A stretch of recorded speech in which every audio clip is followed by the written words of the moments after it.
अस्सलाम वालेकुम दोस्तों, मैं हूं मोहम्मद हुसैन अब्बास और आप देख रहे हैं SHS नॉलेज।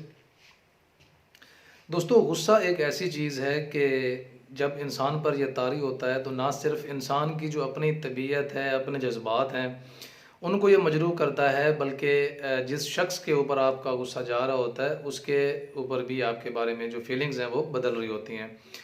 तो गुस्से में जो इसके ड्रॉबैक्स हैं वो ये हैं कि जब आपको गुस्सा आता है और गुस्से में आप अपने जज्बात पर काबू नहीं रख पाते, तो आपको अच्छाई बुराई की तमीज़ नहीं रहती, बड़े छोटे की तमीज़ नहीं रहती, किस मौका पर कैसी बात करनी है आप ये सारी चीज़ें भूल जाते हैं।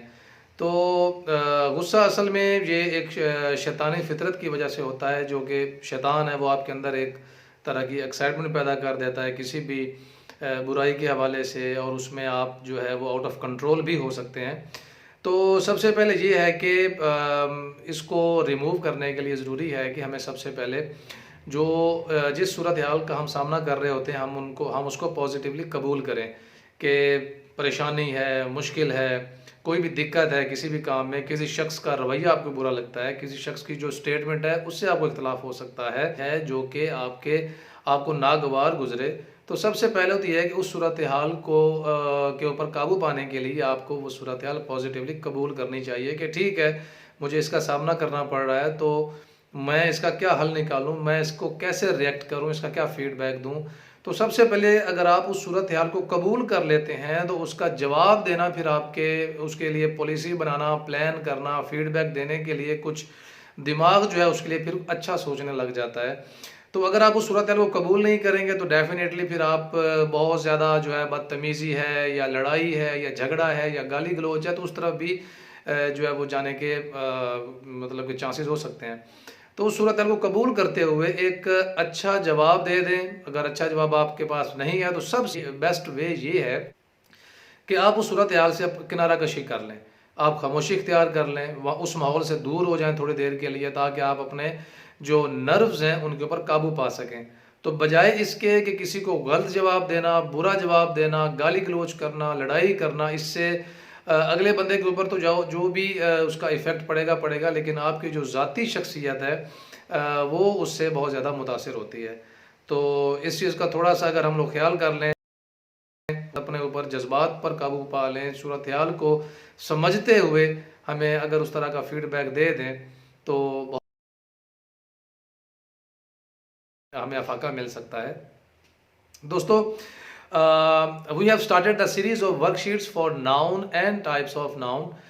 Yesterday we had completed part 1 of the worksheet, and which includes some sort of fill in the blanks and columns, and we have to identify two nouns in a sentence. Moving further, we have some more interesting exercises for the selection of nouns. So let's start it. So dear friends, our today's question is writing sentences with nouns. Use the following instructions to write sentences of your own. Highlight the noun that you write. So यहाँ पे application लिखते हुए या कुछ sentences बनाते हुए हमने nouns का इस्तेमाल करना है, and we have to write the nouns of our own choice. हमने नाउन पुट करने हैं according to the instructions present in the question, और जो हम नाउन लिखेंगे उसको हमने हाईलाइट भी करना है, बोल्ड कर देना है, ताकि हम वाजे हो जाए कि हम किस नाउन का हम इस्तेमाल कर रहे हैं। In question number 1, write a sentence using two nouns that name family members. So एक हमने सेंटेंस बनाना है जिसमें हमने फैमिली मेंबर्स के 2 पर्सन्स का नाम लिखना है। For example brother, sister, father, mother, uncle, aunt. So this is very simple sentence. For example, if I write down, I met my brother and sister yesterday. Another sentence can be, my father and mother went to perform umrah. So इस तरह से आपने एक sentence complete किया जिसमें कि 2 family members के name include है। Sentence number 2, right a sentence using a noun that names a living thing that you can see. So sentence number 2 जो है उसमें हमने एक नाउन ऐड करना है जो कि एक लिविंग थिंग को नाम देता है। Now living thing can be of any animal और प्लांट, जो है आप उसको लिख सकते हैं। इस सेंटेंस में किसी एनिमल का जिक्र नहीं है, किसी प्लांट का जिक्र नहीं है, तो ये एक जनरल सी स्टेटमेंट है कि आप किसी लिविंग थिंग का नाम लिखें। So it can be any animal or plant. For example, if I write here, I saw a dog running after a thief. I have many plants in my garden. I have many flowers, and many flowers are grown in my garden. So some sort of these sentences can be put here. In question number 3, write a sentence using a noun that names an idea you cannot usually see. So when we talk about idea, qualities, opinions, so these are the things that we don't see physically, but they are present hypothetically. We suppose them. There are some sort of you can say presence, but not on physical basis. कि इनकी कोई मौजूदगी है लेकिन physically जाहिर नहीं है, या आपके अंदर मौजूद आपकी स्टेट ऑफ बीइंग्स हो सकती हैं, तो इनका एक असर आपको नजर आएगा, लेकिन ये जाती तौर पर आपको कहीं भी नजर नहीं आएंगी। तो इनका जो इफेक्ट है वो इनकी पहचान करवाता है। So for example if I write here, we must tolerate hardships with patience, ये भी हो सकता है। यहाँ पे एक बहुत अच्छा जो है moral lesson, honesty is the best policy. ये इसमें ऑनेस्टी जो है वो आपका एक नेम ऑफ आइडिया है that you can't see, because all the things that we can't see physically are abstract nouns. Question number 4, write a sentence using a noun that names a non-living thing that you can see। तो उसने question के अंदर हमें एक hint मौजूद है कि हम उस चीज को देख सकते हैं, लेकिन उस चीज की जो नेचर है वो कैसी होनी चाहिए।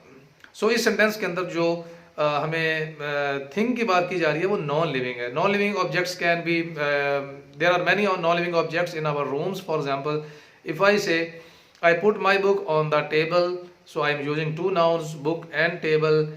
You can also say I switched off the fan. Fan is a non-living object. I can see, for example, a picture was hanging on the wall. Picture and wall are two non-living things. So you can make more than one sentences with the help of non-living object. In sentence question number 5, write a sentence using nouns that name two or more cities or states you would like to visit. सो इस question में हमने दो शहरों का या दो रियासतों का, ममालिक का हमने जिक्र करना है जिसको आप विजिट करना चाहते हैं, जहां आप जाना चाहते हैं, जहां की सैर आप करना चाहते हैं। For example we can write here, I want to visit Saudi Arabia and Turkey. Either you can add the names of the two cities. For example I am going to visit Lahore and Islamabad in the next week. So इस तरह से करके आप लोग दो cities का name add कर सकते हैं, दो ममालिक का नेम जो है वो ऐड कर सकते हैं। In question number 6, write a sentence using nouns that name animals in the zoo. So all of us have visited zoo and we have witnessed different animals and birds in the zoo. So for example we can write here, the children amused themselves after seeing the tricks of monkeys, after seeing the movements of monkeys. इसके अलावा हम ये भी लिख सकते हैं कि I saw a tiger in a zoo, I saw a snake in a zoo, right? So there are different other type of sentences we can make with the help of nouns of animals in the zoo. So this was the exercise. It was simple. Just we have to analyze our knowledge about different names as mentioned in the questions. So it is basically a trial of our mind about names of different things. For example, name of cities, name of relations, name of living things, name of non-living things. So this is a mixture of all type of nouns. So we will move towards the next exercise now. So our next exercise is collective noun. So first we will define collective noun as a collective noun names a group of individual people or things. So जो collective noun है इसकी हमने definition पढ़ी थी in our previous lecture, that a similar group of people, things, objects, birds, animals, जो different type of जो उनका group होता है उनको हम collectively एक नाम देते हैं। सो उसको collectively जो हम नाम देते हैं उसको हम कहते हैं collective noun. So here you can see the examples also like class, crowd, flock, team, club, family, crew and band. So these all are collective nouns given to different type of people or things or animals we can say. So moving towards the exercise number 1, identifying collective noun के collective noun को identify करते हुए, उनकी शिनाख्त करते हुए write the collective noun in each sentence in the blank. So हमें हर statement के अंदर एक collective noun दिया गया है, we have to identify the collective noun and write that collective noun in the blank provided in front of the sentence. So ये basically जो हमारा फर्स्ट क्वेश्चन था अबाउट नाउन्स, जिसमें हमने जस्ट नाउन को आइडेंटिफाई करना था, सेम टू सेम वही क्वेश्चन है, लेकिन इसमें हमने कलेक्टिव नाउन को जो है वो आइडेंटिफाई करके लिखना है. For example in sentence number 1, a large crowd stood on the platform. So यहाँ पे अगर हम लोग नाउन्स को देखें तो यहाँ पे हमें दो नाउन्स मिलते हैं. We have two nouns in sentence number 1. Number 1 is crowd and number 2 is platform. Platform is a common noun, जो कि नॉर्मली रेलवे स्टेशन का जो एरिया होता है उसको हम कहते हैं. लेकिन जो क्राउड है, क्राउड भी एक नेम है, लेकिन क्राउड कौन सा नेम है? क्राउड वो नेम है जो कि हम बहुत से लोगों के मजमुए को या इज्तिमा को कहते हैं. So we are collectively saying all the people as crowd. तो यहाँ पर जो क्राउड है वो कलेक्टिव नाउन के तौर पे यूज हो रहा है. So we will write in the blank crowd is the collective noun. In sentence number 2, on Thursday the army marched 6 miles. So in this sentence we have almost 3 nouns. Number 1, it is name of a day, and the next is army. Army is the name because a group of soldiers we say army. And the third one is miles. Miles जो है ये we say the noun for a distance, कि एक distance को हम लोग measure करते हैं miles में. So we say mile is a name of specified for the distance. सो हमने यहाँ पे नाउन तो स्पेसिफाई कर लिए हैं. अब यहाँ पे हम कलेक्टिव नाउन को देखते हैं कौन सा है. सो हमने भी कहा कि आर्मी जो है वो सोल्जर्स के ग्रुप को कहते हैं. So army is a collective noun. In sentence number 3, the club held a meeting at my house. In this sentence we have 3 nouns. Number 1 is the club. अब जो क्लब है उसमें डिफरेंट मेंबर्स हो सकते हैं. वो क्लब जो है वो डिफरेंट डेजिग्नेशन के होते हैं. फॉर एग्जांपल सोशल क्लब है, फॉर एग्जांपल फाइटिंग क्लब है, फॉर एग्जांपल कम्युनिटी क्लब है. सो वो डिफरेंट जो पर्सन्स होते हैं जो डिफरेंट एक्टिविटीज परफॉर्म कर रहे होते हैं, तो उनके उस नाम से एक क्लब बनाया जाता है. सो तो क्लब जो है यहाँ पर ये कलेक्टिव नाउन है. हेल्ड अ मीटिंग, मीटिंग मुलाकात को हम कहते हैं. So this is also a noun but made up of we say such type of nouns as gerunds. So we will discuss it later. At my house, house is a name. हम एक मकान को house कहते हैं, एक घर को house कहते हैं, हाउस भी कहते हैं. सो यहाँ पे जो कलेक्टिव नाउन है वो क्लब है.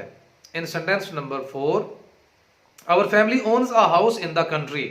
सो in this sentence we also have 3 nouns. Number 1 is family. Family is a group of different persons related to each other on blood relations.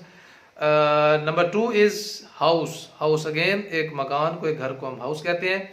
In the country, country is a common noun जो कि मुल्क का नाम होता है, मुल्क के लिए हम बोलते हैं.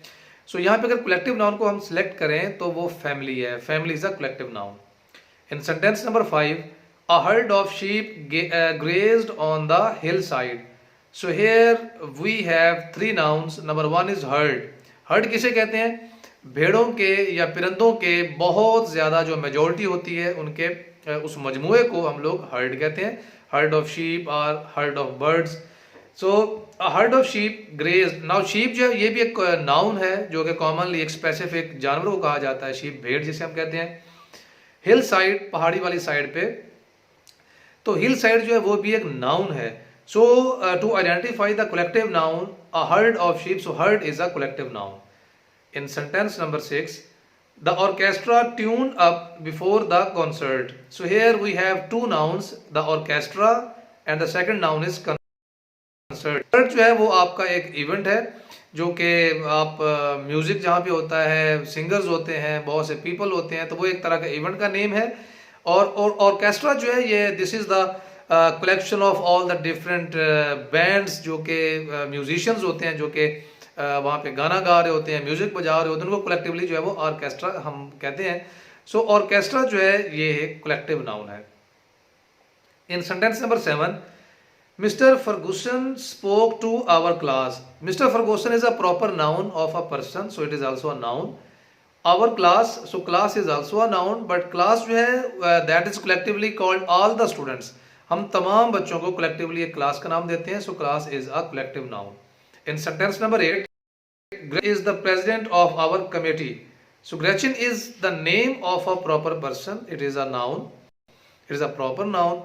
President is also a noun. It is a common noun. So president भी एक name है of our committee. So committee जो है उसके अंदर बहुत सारे लोग जो हैं जो कि आपके एक स्पेसिफिक कमेटी का पार्ट होते हैं, कैबिनेट का हिस्सा होते हैं. सो कमेटी जो है जो कि स्पेसिफिक टास्क पे काम कर रही होती है, तो कमेटी हम कलेक्टिवली उन तमाम लोगों के लिए बोल रहे होते हैं. So committee is a collective noun. In sentence number 9, the Navy sailed 3 ships into the harbor.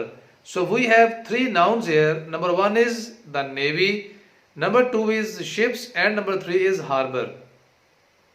So यहाँ पे अगर हम कलेक्टिव नाउन देखें तो नेवी जो है वो तमाम सोल्जर्स को जो कि समंदर से ताल्लुक़ रखते हैं, पानी से ताल्लुक़ रखते हैं, जो कि एक मुल्क का डिफेंस बनाते हैं. But on all the water resources के जितने भी पानी के ज़राए होते हैं किसी भी मुल्क के, वहाँ पर जो भी उस मुल्क का डिफेंस होता है उन तमाम सोल्जर्स को हम कलेक्टिवली नेवी कहते हैं. So navy is the collective noun use in this sentence. Number 10, a large group went swimming at the lake. So in this sentence we have 2 nouns. Number 1 is a large group is a noun, and lake is again a noun, and that is a common noun. So a large group went. अब यहाँ पे उन्होंने group of persons, group of players, group of friends का जो है वो specifically जिक्र नहीं किया, लेकिन जो ग्रुप है उसका वो हमें ये बताता है कि लोगों का एक ग्रोह था, दोस्तों का एक ग्रोह था, एक ग्रुप था, नहाने पे झील पे जो है नहाने के लिए गया. सो यहाँ पे जो ग्रुप है वो एक कलेक्टिव नाउन है जो कि हम बहुत से लोगों के लिए यहाँ पे यूज कर रहे हैं. So this is the exercise for collective noun. We had to select one collective noun in each sentence and write it on the fill in the blanks. So this was not a very difficult exercise, but can be a tricky if you have full command on collective nouns from the assignments and the exercises that I have provided on my lecture about collective nouns. So search that video so you can improve your vocabulary about collective nouns. So almost if you have 50 to 80 or maximum 100 collective nouns in your mind, then this is enough for you to search out different type of sentences. So dear friends, this is end of the today's worksheet, and I hope you will have liked it. Basically one by one all exercises have different statements, different type of questions, so practicing it, analyzing it, solving it not only improves our knowledge about identification of different type of nouns, but it increases our as compared to verbal learning. So do practice as much as you can, and if you want to ask any question about different topics on grammar, you can email me, so I will respond you accordingly. इंशाल्लाह next day एक नई worksheet के साथ दोबारा मिलेंगे. तब तक के लिए अपना बहुत ज़्यादा ख्याल रखिएगा. अल्लाह हाफिज़.